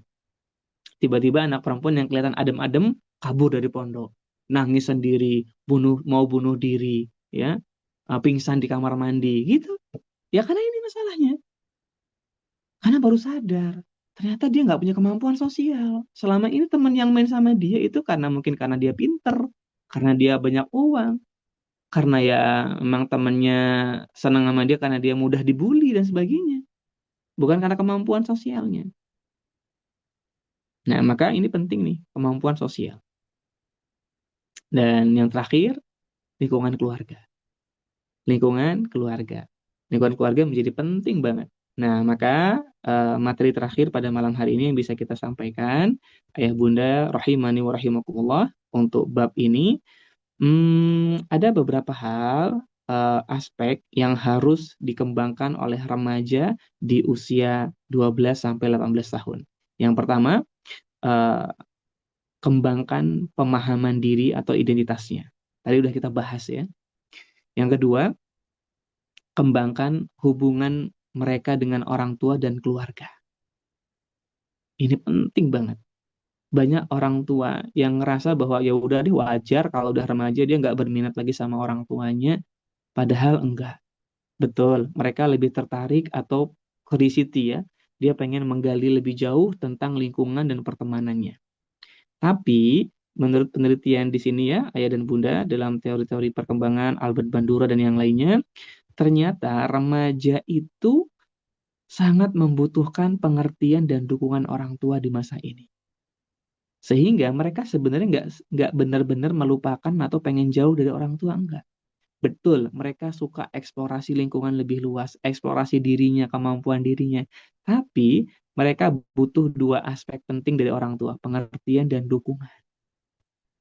Ini berat memang pengertian ini, kadang nggak cocok sama kita, kita jadi susah gitu ya. Nah, maka kemarin ada kasus yang sempat kami up di sosial media juga. Ada seorang bapak-bapak ojol, dia merasa kecewa karena telah menguliahkan anaknya sampai S2. Setelah S2, bapaknya merasa berdarah-darah menguliahkan dia, ngutang sana-sini, kerja keras. Tapi habis lulus S2 kok malah nikah katanya. Saya sakit hati. Itu menurut keterangan ya di sosial media juga. Kan kayak gini nggak wawancara langsung. Nah, tapi di sini kita lihat ya. Ternyata nggak banyak orang tua yang pengertian sama remaja. Tahukah kita, di usia remaja tuh pengen banget nikah. Pernah nggak sih kita ngalamin itu gitu ayah bunda? Remaja itu normalnya pengen banget menikah. Dan jadi ngerasa insecure kalau di atas 25 belum menikah. Umumnya begitu. Nah, harusnya orang tua berikan pengertian ini. Banyak banget remaja itu kalau dia kuliah, misalnya pengen punya kendaraan. Pengertian. Kita diskusi kendaraan apa yang cocok dan sebagainya. Meskipun nggak semua mahasiswa mau kendaraan. Tapi kalau anak kita bisa mau, ya kita diskusi. Meskipun terbatas ya. Kita bisa belikan, bisa enggak. Yang penting kasih pengertian dulu. Kita memahami bahwa kakak pasti pengen banget ya. Kakak, tahu nggak, ayah tuh pengen banget beliin kakakmu. Ayah pengen banget kakak tuh nggak susah lagi naik angkot. Tapi kak, ayah nggak punya uangnya. Maafin ayah. Ayah nggak bisa ngasih kakak motor. Ini Masya Allah. Dia akan mengerti. Mungkin dia akan nampak marah. Tapi mungkin di kamar dia akan menangis. Karena orang tuanya ngasih pengertian, ngasih dukungan. Nggak seperti kita. Kadang memang benar kita nggak mampu beliin dia. Tapi kita marah-marah. Buat apa motor? Yang ada malah nanti dipakai macam-macam. Wah, udah kemana-mana, udah judging kemana-mana, dipakai kemana-mana, main terus gitu ya. Gitu. Jadi mereka tetap butuh kita ya bunda. Jadi komunikasi terbuka itu penting banget bagi remaja. Maksudnya apa sih komunikasi terbuka?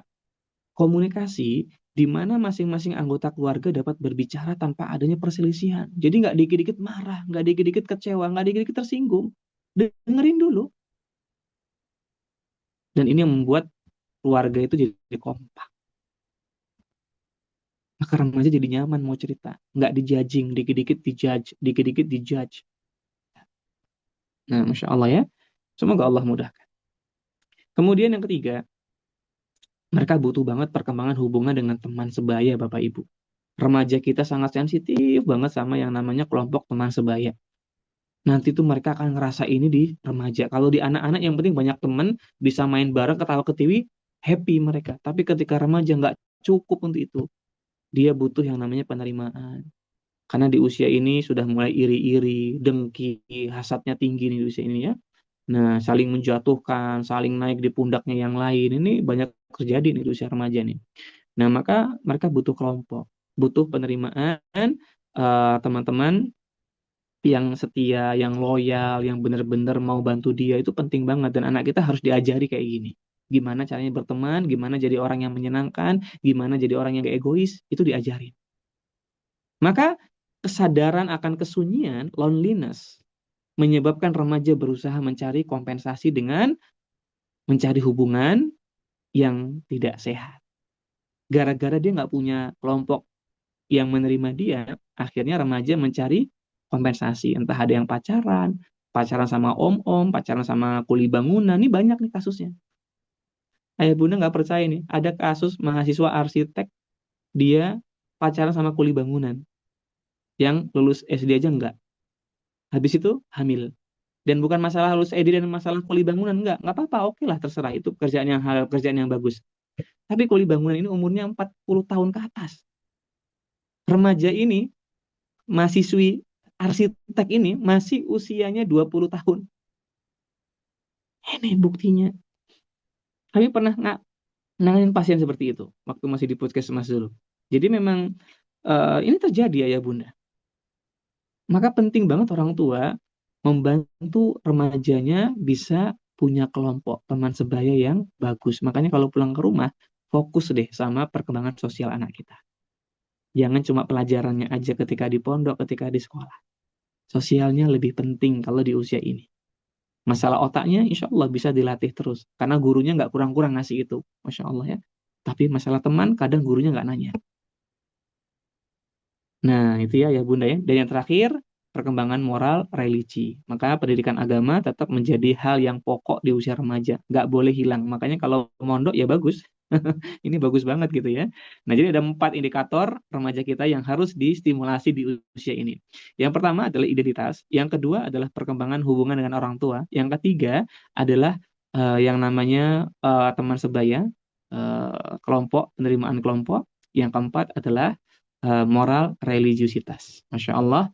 Mungkin demikian ayah bunda yang bisa kita diskusikan pada malam hari ini. Dan tentunya dengan keterbatasan waktu yang kami punya, kami mohon maaf eh, harus diakhiri dulu sampai di sini untuk pembahasan materinya. Dan jika ada pertanyaan, kita lanjut dengan sesi diskusi tanya jawab bersama Ustadz Robi. Kami persilakan, silakan Ustadz. Atau Anda langsung baca langsung gimana Ustadz? Kita persilakan dulu ke Yogi yang mau bertanya langsung, mungkin dari wali murid sekolah kita dulu.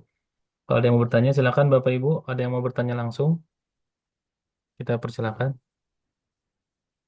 Jika Baik, Ustadz. tidak ada, seperti tidak ada Kak Yogi, boleh langsung dibacakan. Kak Yogi mau bacakan sendiri atau mau dibacakan sama mana?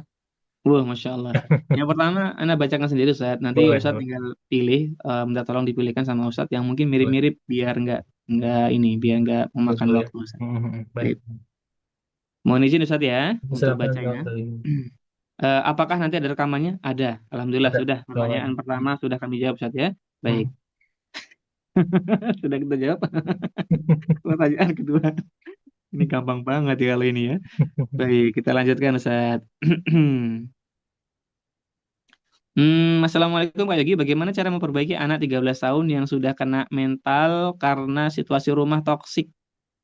Ya, salah satu orang tuanya toksik ya. Masya Allah. Berarti kalau seperti ini Bunda, mohon izin untuk menjawab. Semoga Allah mudahkan untuk menjawabnya.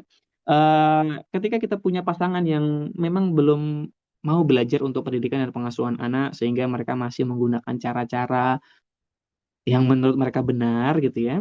Ya, dengan toksik misalnya. Toksik itu biasanya marah-marah. Jadi gini, nggak semua orang tua yang nadanya tinggi itu toksik. Karena faktanya di Papua nada suaranya tinggi. Pace, sudah makan ke belum? Nah, anak, oh ini dari mana saja? Baru pulang. Gitu ya. Itu biasa kami di sana kayak gitu. Jadi guru aja gitu. Yogi, maju ke depan. Oh kerjakan dulu ini. Wah itu udah biasa gitu ya. Itu gak marah gurunya.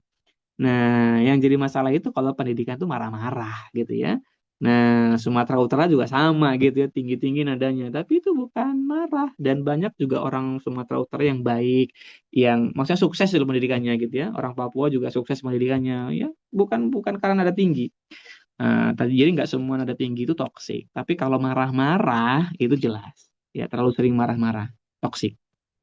Nah, anak sampai kena mental. Cirinya apa anak kena mental karena toxic parenting? Satu, anak itu jadi punya sifat menentang. Dan itu muncul nanti ketika usianya 15 tahun ke atas biasanya. Dia udah nggak mau lagi nurut sama orang tuanya. Yang kedua, dia itu jadi berjarak banget. Komunikasinya minim banget dan bahkan nggak mau kalau suruh komunikasi. Bahkan jadi takut, kadang nangis, ya, kadang jadi marah-marah gitu ya. Nah, yang ketiga, ketika anak kena mental sama orang tuanya sendiri itu adalah anak jadi tidak produktif. Jadi turun semua kemampuannya, prestasinya, dan sebagainya.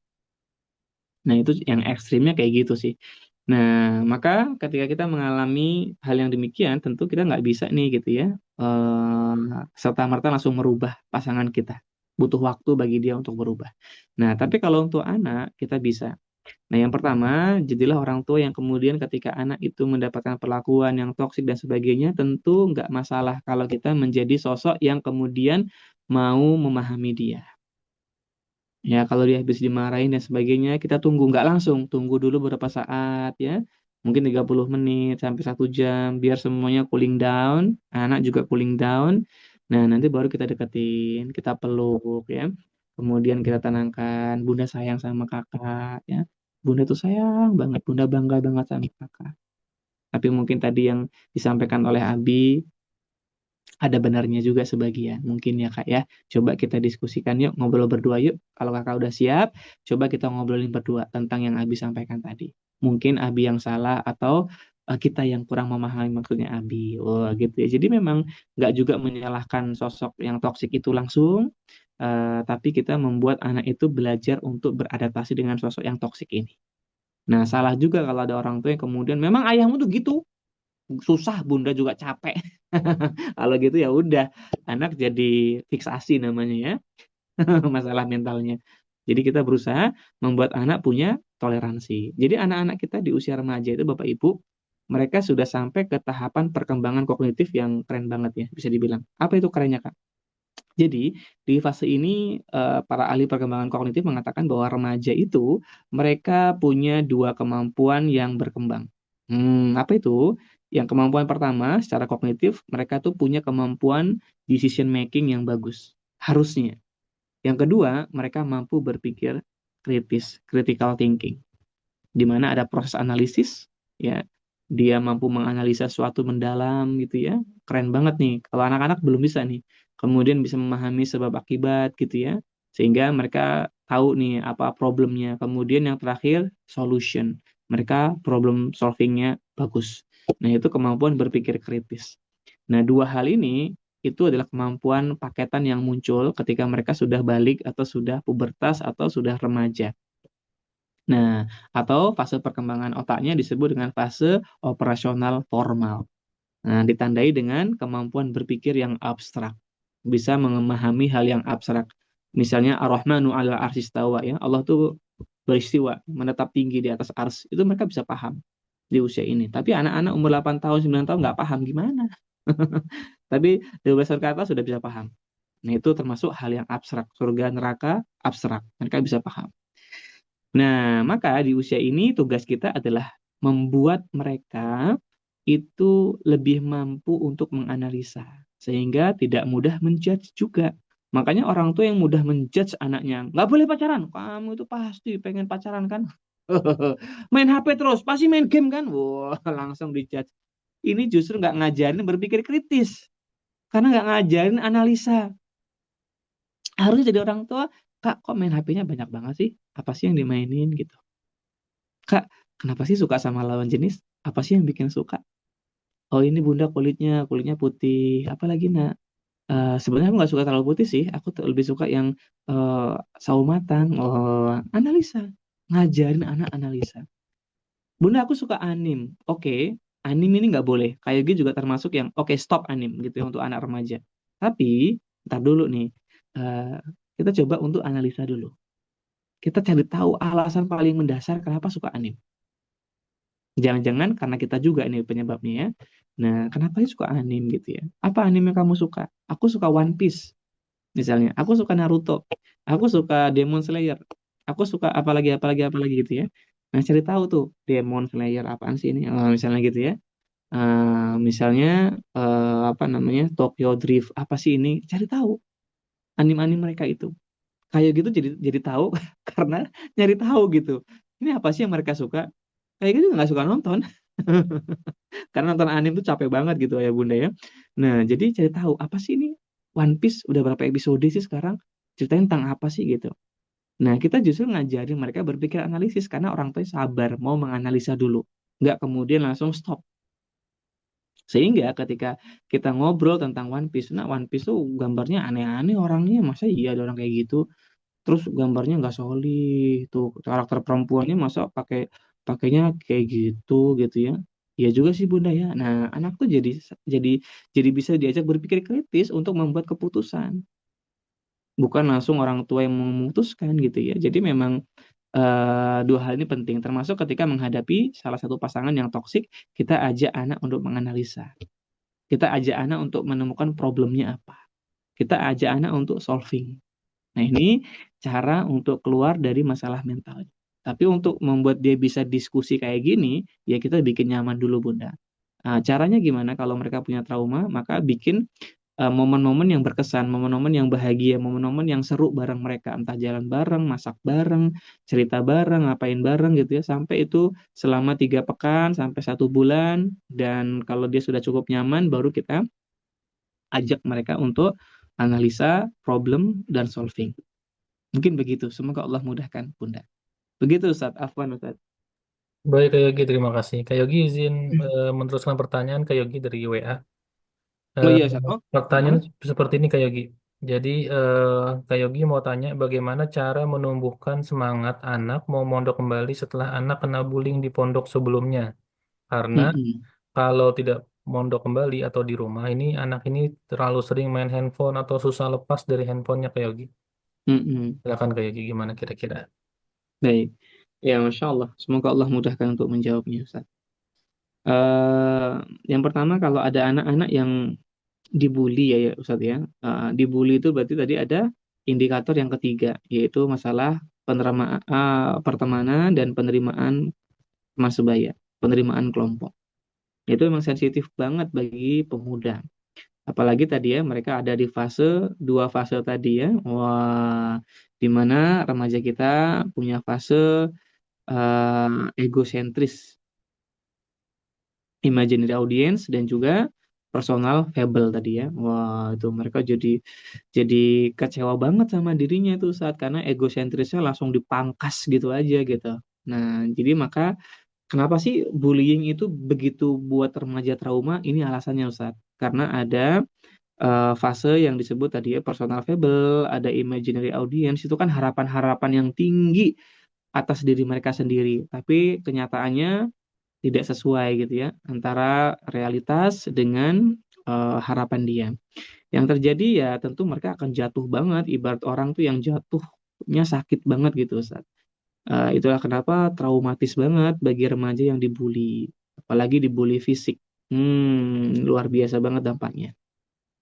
Nah, maka ya wajar kalau remaja trauma, dan tugas kita sekarang fokus sama traumanya.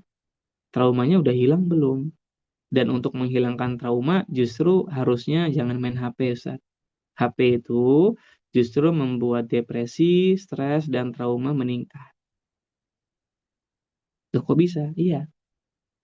Ya, soalnya mungkin untuk dalam waktu singkat, hiburan yang efektif bagi manusia itu sebenarnya antara 15 menit ya sampai dengan paling lama itu 30 menit. Sisanya itu justru bikin stres nantinya. Maka nggak salah sebenarnya hiburan-hiburan HP untuk anak remaja kita. Nah, kalau orang dewasa tentu lebih menyesuaikan kebutuhannya. Tapi kalau remaja segitu.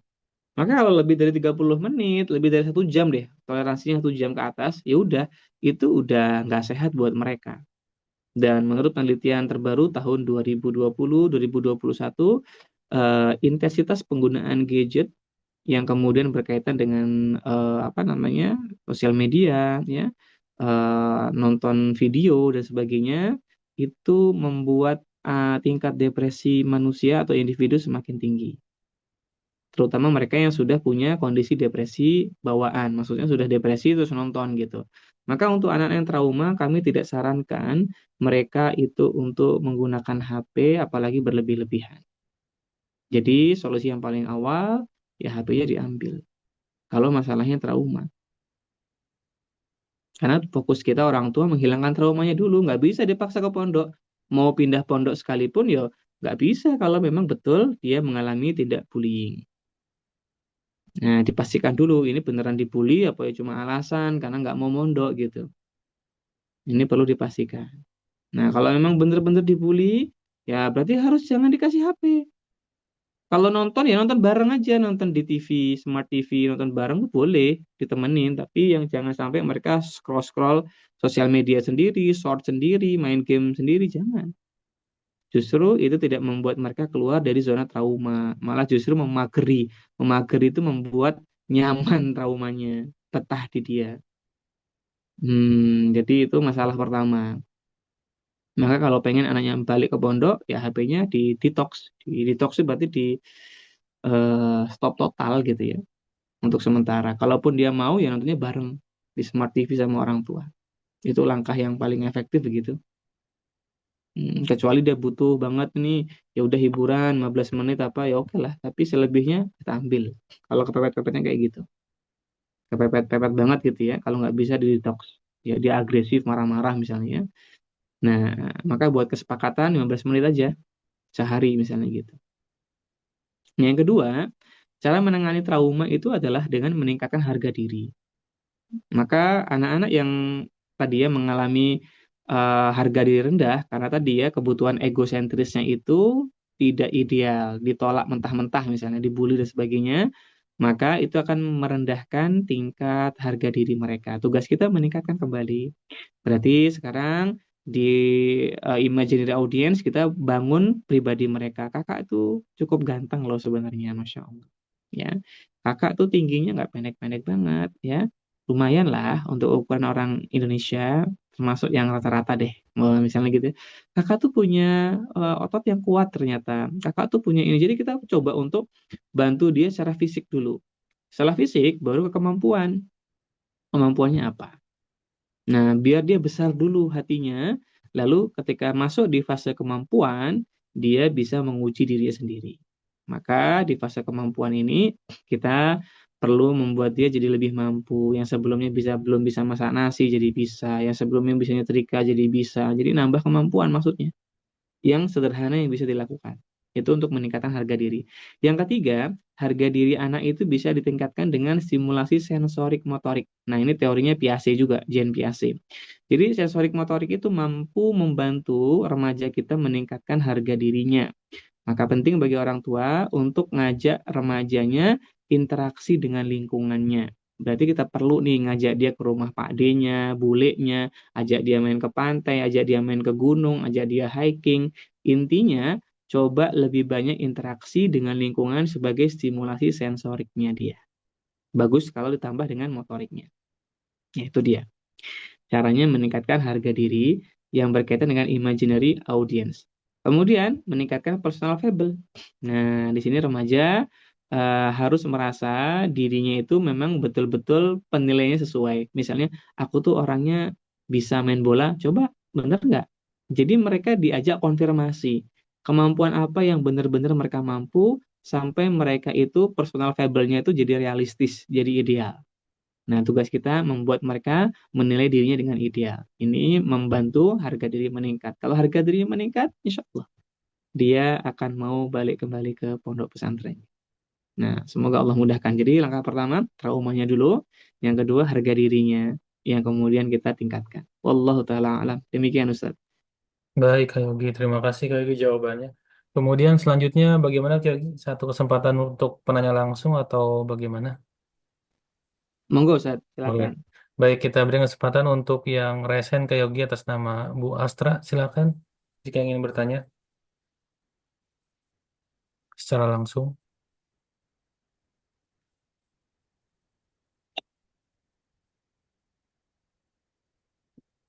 Atau Pak Budi, Pak Budi Prihartini atau Ibu Budi Prihartini, silakan jika ingin bertanya secara langsung.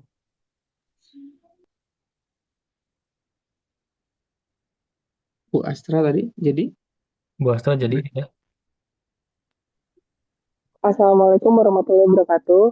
Waalaikumsalam Waalaikumsalam. warahmatullahi wabarakatuh. Izin bertanya, Kak Yogi, Iya saat Bu. ini anak saya kelas 5, usia 10 tahun, 11 insya Allah tahun ini.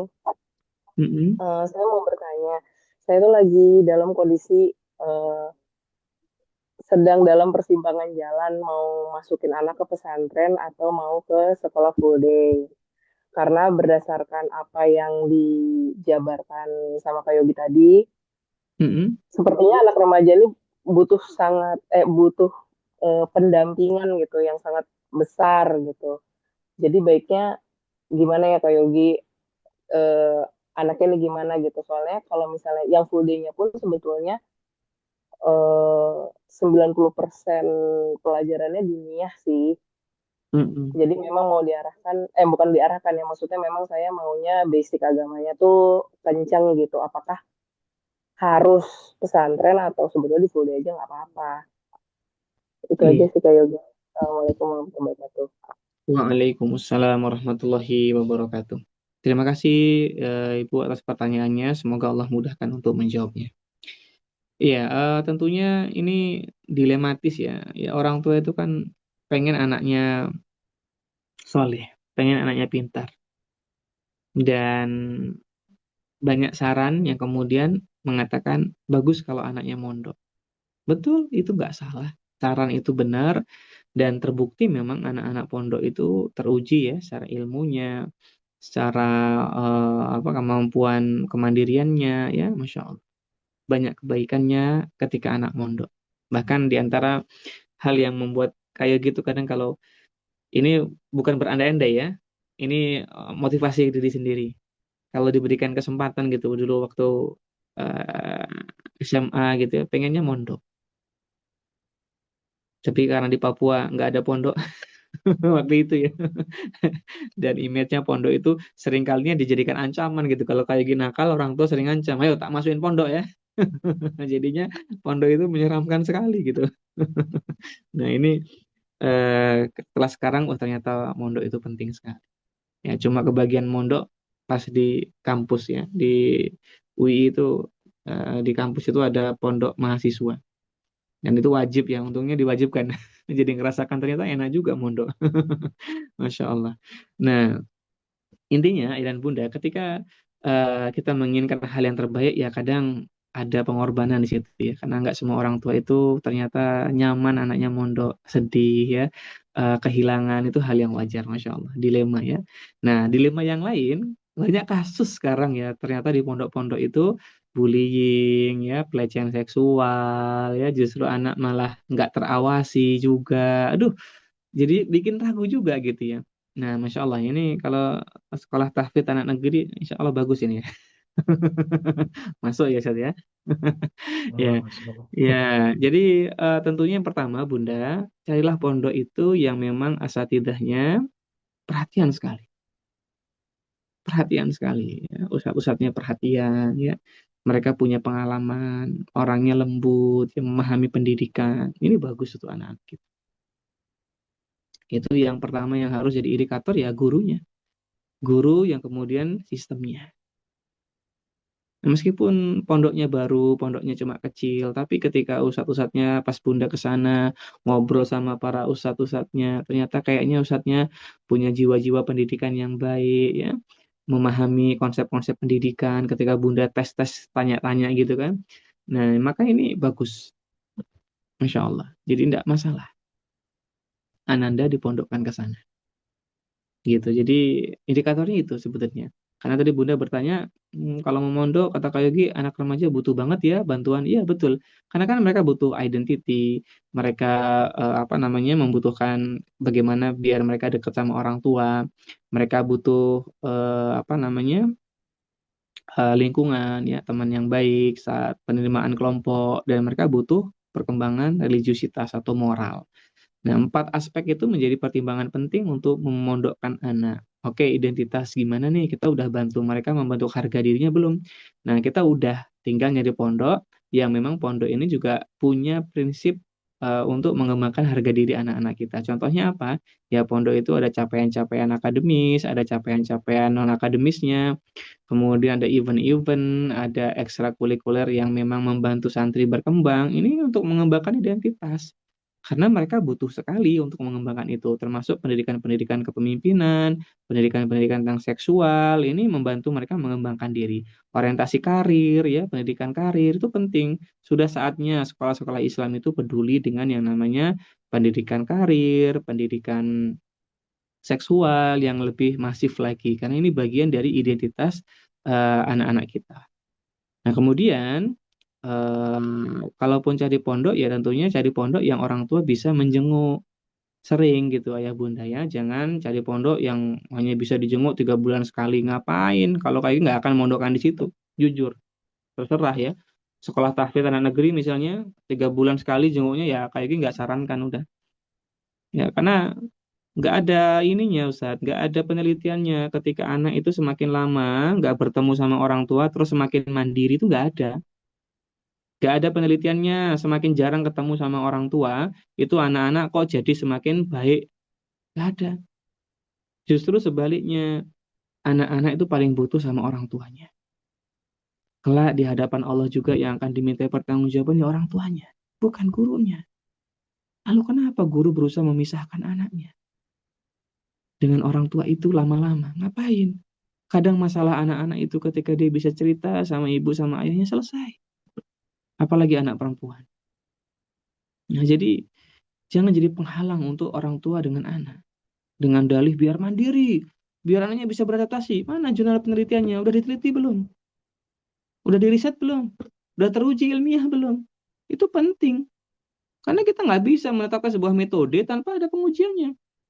Orang kita juga nggak pakai dasar-dasar dari Islam. Mana dasar dari Islam? Ada. Kalau mondok harus 3 bulan, 6 bulan nggak ketemu orang tua. Mana dalam Islam? Ada nggak riwayatnya? Nabi SAW, para sahabat. Ya, mana? Nggak ada. Ya kecuali ada ya. Kayak gini mohon maaf kalau memang ada. Selama ini kayak gini nanya ke para asatidz nggak ada. Tapi kalau ada ya ngapunten. Mohon maaf kayak gini yang kurang belajar. Tapi nggak ada riwayatnya. Dalam penelitian kontemporer nggak ada juga. Justru sebaliknya, anak yang lebih dekat sama orang tua, lebih sering sama orang tua itu lebih sehat. Penelitian-penelitian di Amerika, anak-anak yang bermasalah di New York ya, di Amerika yang banyak sekali remaja-remaja bermasalah, di beberapa negara bagian anak-anak bermasalah, itu semua mereka yang jarang dan gak deket sama orang tua. Terutama dari kalangan kulit hitam dan dari kalangan Latin ya, Amerika Latin. Turunan Spanyol dan sebagainya. Nggak deket sama orang tuanya. Makanya banyak sekolah-sekolah yang marginal kalau di Amerika. Itu sekolah-sekolah yang anak-anak itu nggak dapat perhatian sama orang tuanya. Jadi bermasalah mereka. Ujian akademis bermasalah, perilaku bermasalah. Nah itu karena mereka ternyata jarang ketemu orang tuanya sibuk, tinggal cuma sama neneknya doang. Nah jadi itu masalah di sana begitu. Sehingga semakin sering ketemu orang tua ini semakin bagus. Jadi indikator yang kedua, Bunda, carilah pondok yang memungkinkan kita ketemu sama anak kita. Bagus kalau seminggu sekali bisa ketemu, bagus sekali. Bahkan ada pondok nih yang setiap hari, setiap saat orang tuanya mau berkunjung boleh. Masya Allah. Ada masalah, misalnya sore kan istirahat, ya boleh dong ketemu orang tua. Kenapa nggak boleh? Memangnya kalau ketemu orang tua jadi manja? Dari mana penelitiannya? Nggak ada. Maka jadilah lembaga pendidikan itu yang memahami apa namanya kebutuhan anak. Mereka butuh orang tuanya. Dan di sini remaja butuh banget yang namanya kedekatan dan kelekatan sama orang tua. Nah, jadi kalaupun boarding ya tetap kalau bisa ya sering ketemu seminggu sekali atau 2 minggu sekali ya. Minimal ya sebulan sekali lah gitu ya. Nah, ini Masya Allah. Semoga Allah mudahkan. Yang ketiga, ketika ingin memondokkan anak, tentunya pastikan Bunda sudah mendidik anak-anak itu berkaitan dengan cara atau adab-adab berteman yang baik. Dia nggak egois, dia nggak menjadi anak yang apa justru memperpengaruh buruk ya. Nah, jadilah anak-anak itu dituntut dengan anak-anak yang adab-adab pertemanannya bagus. Insya Allah. Ya, semoga Allah mudahkan. Nah, ini di antara cara kita untuk membuat anak masuk pondok. Tapi syaratnya anak-anak itu mau dulu ke pondok ya. Jangan dipaksa ya. Tapi dengan bujukan yang lebih lembut ya, dengan penjelasan analisa yang lebih luas, sama-sama menganalisa ya. Insya Allah dia akan mau. Semoga Allah mudahkan. Barakallahu fikum. Itu mungkin Astagfirullah. ya. Ya Jadi kalau Allah. ditanya apakah pondok atau full day, ya itu opsional, tergantung kebutuhan kita. Dan nggak salah juga Bunda, misalnya kalau sekarang ngerasa, wah kayaknya masih kurang nih, kurang bonding sama dia. Ya udah nggak apa-apa nanti SMA aja mondoknya pun nggak masalah. Gitu ya. Jadi dia nanti ikut IL ya. Idat Lugawi dulu ya. Nah, nggak apa-apa. Biasanya malah gini Ustadz Afwan ini. Ada banyak kasus yang kami temukan, justru anak-anak IL itu mereka ketika di Ma'had, di pondok, jauh lebih militan dibandingkan yang mereka dari SMP. Ya walaupun ada juga dari SMP bagus.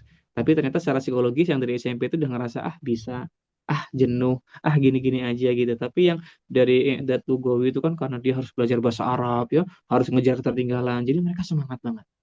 Dan banyak juga hari ini asatidzah kita yang bersinar ya, mereka dari apa namanya dari anak-anak yang SMA. Jadi ya sama lah gitu, yang dari SMP bagus, yang dari SMA juga bisa bagus gitu maksudnya. Artinya ya ini tergantung pilihan kita. Kondisi kita yang paling tahu. Jadi nggak perlu khawatir, nggak perlu takut nanti kalau SMA terlambat ya enggak juga. Enggak juga. Ada yang bersinar dan bagus ya karena dia semangat sekali mengejar ketertinggalannya di SMA itu. Wallahu taala alam. Demikian Ustaz. Baik Kak Yogi, jazakumullah khairan. Tapi Kak Yogi, sepertinya kami mohon maaf nih kepada Bapak Ibu yang sudah bertanya di chat atau ingin bertanya via langsung. Namun sepertinya waktunya sudah larut malam Kak Yogi. Jadi Nggih, sepertinya nggih. bisa Allah bisa kita lanjut lagi pada pertemuan-pertemuan berikutnya. Kak Yogi, insya Allah bagaimana? Masya Allah. Nggih Ustaz. Ya, Insya mungkin Allah, Ustaz. sebelum kita tutup, Kak Yogi bisa memberikan kesimpulan sedikit tentang materi kita pada malam hari ini. Kak Yogi, silakan. Insya Allah, Ustaz. Baik. Iya, ayah dan bunda yang mudah-mudahan dirahmati Allah Subhanahu wa Ta'ala, pelajaran atau hasil diskusi kita pada malam hari ini dengan belajar pelan-pelan ini, maksudnya kita memang pelan-pelan aja. Kayak gitu juga pengennya kita memahami betul ya kondisi. Sehingga di fase perkembangan remaja itu ada yang namanya fase identity versus misidentity. Ini penting banget. Ini untuk emosi mereka. Jadi emosi mereka yang meledak-ledak tadi, kesimpulannya ya disebabkan karena satu, memang betul ada pengaruh hormon, tapi hormon ini nggak lama. Biasanya menurut penelitian 6 bulan itu adalah fase hormonal atau paling lama 1 tahun. Jadi kalau anak kita dari haid atau dari mimpi basah atau mungkin ya bisa dibilang balik atau pubertas, kok dia 2 tahun 3 tahun masih gampang marah, meledak-ledak, itu bukan hormon lagi, itu memang kemampuan pengendalian dirinya yang buruk gitu. Jadi kalau kalau hormon tuh adaptasinya 6 bulan sampai 1 tahun gitu. Jadi itu fase adaptasi. Kemudian yang kedua, kenapa memahami emosi? Emosi remaja itu sebenarnya sama saja dengan emosi kita orang-orang dewasa saat ini. Namun apa bedanya emosi remaja dengan kita? Nah, remaja itu di usia ini mereka baru mengembangkan tentang dasar-dasar apa namanya dirinya atau kepribadiannya. Sehingga dia lebih butuh banyak untuk diarahkan, dipahami. Dan emosinya kenapa meledak? Ya karena mereka di sini kalau ngerasa insecure akan mudah meledak.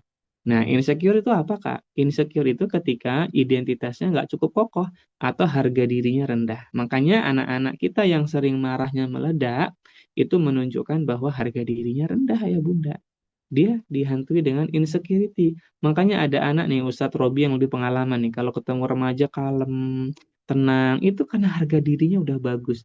Biasanya dalam pelajaran dia lebih mudah paham, dia lebih sopan sama gurunya, dia lebih tahu gimana caranya memperadaptasi sama guru, sama temen, itu emosinya lebih tenang. Tapi kalau ada anak yang sama teman kadang juga bermasalah, kadang masih iri-irian, itu emosinya lebih mudah meledak. Nah, maka emosi yang mudah meledak ini ya berarti berkaitan dengan yang kedua adalah dengan harga diri mereka yang rendah. Yang ketiga, Ustaz, tadi yang pertama hormon, yang kedua harga diri yang rendah, yang ketiga itu berkaitan dengan stres. Nah, stres atau tekanan ini menunjukkan ketidakmampuan remaja dalam kontrol diri. Nah, beda lagi ya, kalau yang tadi kontrol emosi, yang sekarang kontrol diri. Stres pada remaja itu lebih banyak kepada harapan-harapan mereka yang nggak terwujud atau idealisme dengan realitas itu nggak sama. Pengen ini nggak dapat, pengen itu nggak dapat, kemudian di pertemanan nggak dapat dan sebagainya. Jadi mereka stres. Nah, stres inilah yang bikin sensitivitas mereka tadi karena di fase egosentris remaja kan, maka mudah meledak, Ustaz. Nah, itulah alasan kenapa sih remaja kita mudah meledak-ledak emosinya, mudah marah dan sebagainya. Nah, untuk mencegah itu tentunya kita sebagai orang tua atau sebagai guru, ya yang pertama membantu anak-anak remaja kita untuk memahami tentang perkembangan seksual. Oh, ini hormonal nih kayak gini. Biar dia nggak terus bergantung sama hormon. Oh, aku tuh marah gara-gara hormonku remaja. Nggak. Ya itu 6 bulan doang gitu ya. Kalau setelah itu ya harusnya antum bisa lebih tenang gitu. Yang kedua, coba deh kita urai harga diri mereka. Dan Ustadz, Ustadzah bisa bertanya ke remaja kita itu tentang orientasi karir duluan. Orientasi karir gimana? Dia bisa nggak jawab? Nah, kalau dia nggak bisa jawab orientasi karir, ini calon masalah. Biasanya gitu.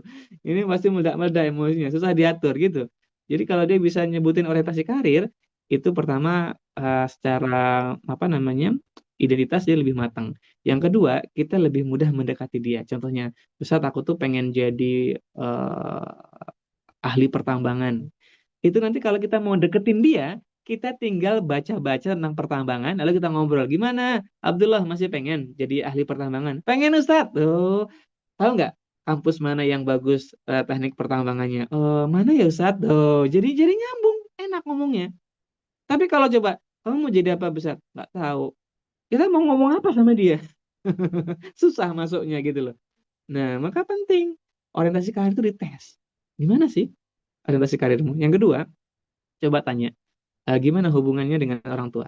Coba ceritakan orang tua kalian. Ini gampang banget. Kalau dia bisa nyeritain orang tuanya, bisa paham betul orang tuanya, ini dia dekat sama orang tua, dia nyaman sama orang tua. Dan ini berkaitan gender roles, pola gender, ini lebih sehat. Tapi kalau anak yang nggak bisa nyeritain orang tuanya, nggak deket sama orang tuanya, ini lebih beresiko bermasalah gender, LGBT dan sebagainya ini lebih beresiko. Gitu, Sat. Nah, ternyata sampai di situ nih kita bisa mengembangkan apa namanya masalah identity ini. Dan yang ketiga, tanya kepada mereka, remaja-remaja kita ini, anak-anak kita ini, tentang kelebihan dan kekurangannya.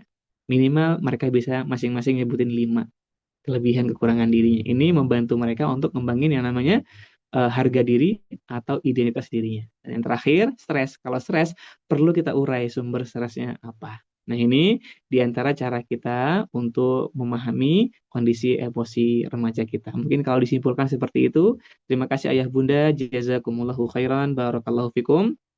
Tentunya semangat untuk memahami remaja kita, karena memang memahami remaja itu nggak mudah. Ini kita ibarat memperlakukan mereka itu kayak orang dewasa tapi anak-anak, anak-anak tapi dewasa gitu. Maka perlu sabar, makanya rem aja, jangan digas. Demikian ayah dan bunda, semoga pertemuan kita ini bisa bermanfaat dan jika ada waktu sambungan yang lainnya mudah-mudahan ya semoga Allah berikan pertolongan dan kemudahan untuk kelas lanjutannya jika ada. Demikian Ustadz, salam untuk para asatidzah yang lainnya. Ayah Baik. bunda juga terima kasih. Jazakumullahu khairan. Barakallahu fikum. Sallallahu ala nabiyina Muhammad wa ala alihi wa sahbihi wasalam. Kita kembalikan kepada Ustadz Robi. Silakan Ustadz. Baik, Kak Yogi, terima kasih banyak. Jazakumullah khairan, Kak Yogi, atas kesempatan yang diberikan Kak Yogi pada malam hari ini. Alhamdulillah banyak ilmu yang kita dapat, Kak Yogi. Mudah-mudahan bisa kita terapkan di dalam mengasuh anak-anak atau memberikan pendidikan yang terbaik untuk anak-anak kita. Baik, Kak Yogi, terima kasih sekali lagi buat Kak Yogi dan juga buat Bapak Ibu yang sudah bergabung dalam kegiatan kita pada malam hari ini. Mudah-mudahan kedepannya bisa kita adakan kembali dengan tema-tema yang serupa dan bermanfaat untuk kita. Baik, Kak Yogi, kita tutup dengan doa kafaratul majelis. Subhanakallahumma wa bihamdika asyhadu an la ilaha illa anta astaghfiruka wa atubu ilaik. Wassalamualaikum warahmatullahi wabarakatuh. Terima kasih Kak Yogi, jazakumullah khairan.